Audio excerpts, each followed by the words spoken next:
করবে। রাজনৈতিক দলগুলোর চরিত্রই তো স্বৈরতান্ত্রিক, রাজনৈতিক দলগুলোর মধ্যেই তো গণতন্ত্র নেই, তাহলে তারা কিভাবে গণতন্ত্র দেবে? এখন আমি যে অন্যের সমালোচনা করব, আমার চেহারাটা তো আয়নায় তো দেখতে হবে। কি হবে পরিবর্তনের আকাঙ্ক্ষার? এই জাতি কি বারবার জীবন দেবে? 52-তে দিয়েছে, 71-এ দিয়েছে, 90-এ দিয়েছে, 7 সালে দিয়েছে, 24-এ দিয়েছে, আবার কয়েক বছর পরে দিবে।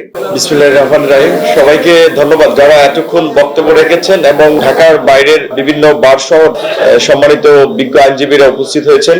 যেহেতু একেবারেই সময় সংক্ষিপ্ত, কাজে বেশি লং বক্তব্য না দিয়ে সংক্ষেপে 2-4টি কথা বলে শেষ করতে চেষ্টা করব। আজকে আইনজীবী অধিকার পরিষদের আলোচনার টপিক ছিল রাষ্ট্র সংস্কারে আইনজীবীদের ভূমিকা শীর্ষক আলোচনা সভা। কয়েকজন সম্মানিত অতিথি বক্তব্য রেখে চলে গেছেন।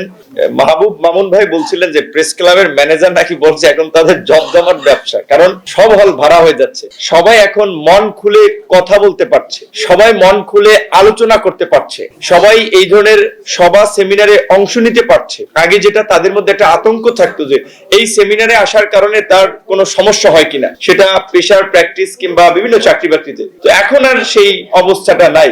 এটা একটা এই স্বাধীনতার সুফল। কাজেই রাষ্ট্র সংস্কারে রাজনীতিবিদ, এনজিও, বিভিন্ন নেতৃবৃন্দ বিভিন্ন ধরনের অপিনিয়ন দিচ্ছে, আলোচনা করছে, মতামত দিচ্ছে।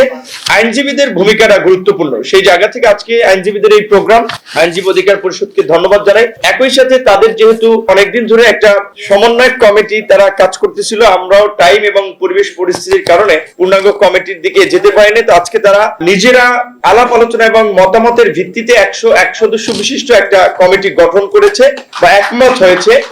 এবং মামুন ভাই যেটা বলেছেন, যে মামুন ভাই সহ সকলের জ্ঞাতার্থে একটা কথা বলি যে আমরা বাংলাদেশের যে নতুন ধারা রাজনীতির কথা বলছি এবং আমরা পরিষ্কার ভাবেই বলছি যে রাজনৈতিক দলগুলো ক্ষমতায় গিয়ে গণতন্ত্র দিবে, গণতান্ত্রিক ভাবে রাষ্ট্র বিনির্মাণ করবে। রাজনৈতিক দলগুলোর চরিত্রই তো স্বৈরতান্ত্রিক, রাজনৈতিক দলগুলোর মধ্যেই তো গণতন্ত্র নেই, তাহলে তারা কিভাবে গণতন্ত্র দেবে? এখন আমি যে অন্যের সমালোচনা করব, আমার চেহারাটা তো আয়নায় তো দেখতে হবে। সেই জায়গা থেকে আমরা কিন্তু এই নতুন দল হয়েও অল্প সময়ের মধ্যে আমাদের আহ্বায়ক কমিটি 21 সালের 26 অক্টোবর, আমরা 22 সালের জুলাই মাসের 10 তারিখে আমরা কিন্তু গণতান্ত্রিক প্রক্রিয়ায় কাউন্সিল করেছি এবং আবার 3 বছর ত্রিবার্ষিক কাউন্সিল হবে। আমাদের অঙ্গ সংগঠন বা সহযোগী সংগঠনগুলো ছাত্র, যুব, শ্রমিক অধিকার, পেশাজীবী অধিকার সবগুলো কিন্তু কাউন্সিলের মধ্যে দিয়ে নেতৃত্ব নির্বাচিত হয়। গত শুক্রবার, এই শুক্রবারের আগের শুক্রবার ছাত্র অধিকার পরিষদের নেতৃত্ব নির্বাচিত হয়েছে।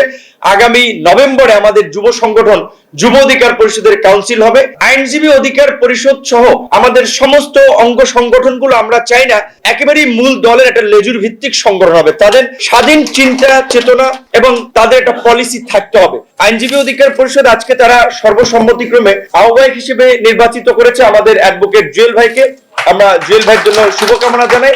আমাদের সদস্য সচিব হিসেবে সরকার নূরে এরশাদ সিদ্দিকী ভাইকে তারা একমত হয়েছে, তাকেও শুভেচ্ছা জানাই। একই সাথে যেহেতু সময় সংক্ষিপ্ত আর 101 সদস্য বিশিষ্ট কমিটি, আশা করি সভা শেষ হতেই তারা প্রেস রিলিজে তালিকাটা দিয়ে দিতে পারবে। এবার প্রসঙ্গে আমি দুটো কথা বলে আমি একটু শেষ করতে চাই যে রাষ্ট্র সংস্কার এখন খুব জোরালো ভাবে আলোচনা হচ্ছে। সকালবেলা আমরা সিজে সেন্টার ফর গভর্নেন্স স্টাডিজ এর একটা প্রোগ্রামে ছিলাম, সেখানে বদুল আলম মজুমদার ভাই ছিল, রেজওয়ানা আপা ছিল, মজুমদার ভাই এই প্রোগ্রামে আসতো, বিকেলে তার আরেকটা প্রোগ্রাম, এরকম সবাই বিভিন্ন প্রোগ্রামের মধ্যে আছে। তো আজকে বিশেষ করে আপনারা হয়তো আইন অঙ্গন কেন্দ্রিক আপনাদের বক্তব্যের ফোকাসটা বোধহয় এখানে এসেছে, আর কয়েকজন সামগ্রিক বিষয় নিয়ে কিছু বলেছেন। আইন অঙ্গন থেকে আপনাদের কাছ থেকে একটা প্রস্তাবনা আসবে, আলোচনা আসবে, সেটা স্বাভাবিকভাবেই সকলের কাছে প্রত্যাশা, কারণ এটা আপনাদের নিজস্ব অঙ্গন। এখানকার অনিয়ম, অসঙ্গতি, এখানকার চিন্তা ভাবনা সবচেয়ে বেশি আপনাদের মধ্যে। সেই জায়গা থেকে আপনারা অনেকদিন ধরে যেই কথাগুলো বলছেন তার সাথে আমরা পুরোপুরি একমত যে উচ্চ আদালতের বিচারক নিয়োগের একটা সুনির্দিষ্ট নীতিমালা থাকা উচিত। পাশাপাশি অন্যান্য অ্যাটর্নি সার্ভিসের কথা বলছেন, সেখানে একটা নীতিমালা থাকা দরকার এবং সুপ্রিম জুডিশিয়াল কাউন্সিলকে ফিরিয়ে এনে আদালতের স্বাধীনতা নিশ্চিত করা এবং অধস্তন আদালতের পদোন্নতি নিয়োগের এই বিষয়টা তদারকি করা দরকার। আদালতকে আইন মন্ত্রণালয়ের অধীনস্থ করা উচিত না, যেটা যদি আমরা বিচার বিভাগের পূর্ণাঙ্গ স্বাধীনতার কথা বলি। একই সাথে এখন আরো একটা বিষয় খুব জোরে সোরে সকল মহলের কাছ থেকে আলোচনা আসছে যে সংবিধান পরিবর্তনের। এখন এটা আমি একটা নিজস্ব মতামত জোরে সোরে বললেই তো সেটা হবে না। সবাই যেটা বলছে আমরা এইখানে একমত হতে পারি যে সাধারণত পৃথিবীর বিভিন্ন দেশে এই ধরনের একটা মাস মুভমেন্ট বা অভ্যুত্থানের পরে অনেক কিছুই পরিবর্তন হয়। বাংলাদেশের এই সংবিধানকে 72-এর সংবিধানের দোহাই দিয়ে মুক্তিযুদ্ধের স্পিরিটকে ধারণ করে রচিত হয়েছে বলা হলেও কার্যত 53 বছরে আমরা দেখেছি মুক্তিযুদ্ধের বিরুদ্ধেই এই সংবিধান ব্যবহার করেছে এবং জনগণের ত্রুটি চেপে ধরার ক্ষেত্রে এই সংবিধান তো আমার গণতন্ত্র, আমার মানবাধিকার, আমার মৌলিক অধিকারের সুরক্ষা দিতে পারে না গত 53 বছরে।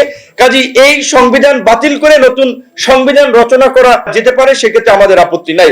বাকি সিদ্ধান্ত আলাপ আলোচনার ভিত্তিতে হবে। কিন্তু যেহেতু এটা একটা গণঅভ্যুত্থান হয়েছে এবং বাংলাদেশের এই 53 বছরে এই একটা সুযোগ আমরা পেয়েছি, কাজে এখন যদি আমরা এটাকে কাজে না লাগিয়ে এই রাষ্ট্রকে একটু নতুন ভাবে গড়ে তোলার চেষ্টা না করি, তাহলে কি হবে পরিবর্তনের আকাঙ্ক্ষার? এই জাতি কি বারবার জীবন দিবে? 52-তে দিয়েছে, 71-এ দিয়েছে, 90-এ দিয়েছে, 7 সালে দিয়েছে, 24-এ দিয়েছে, আবার কয়েক বছর পরে দিবে।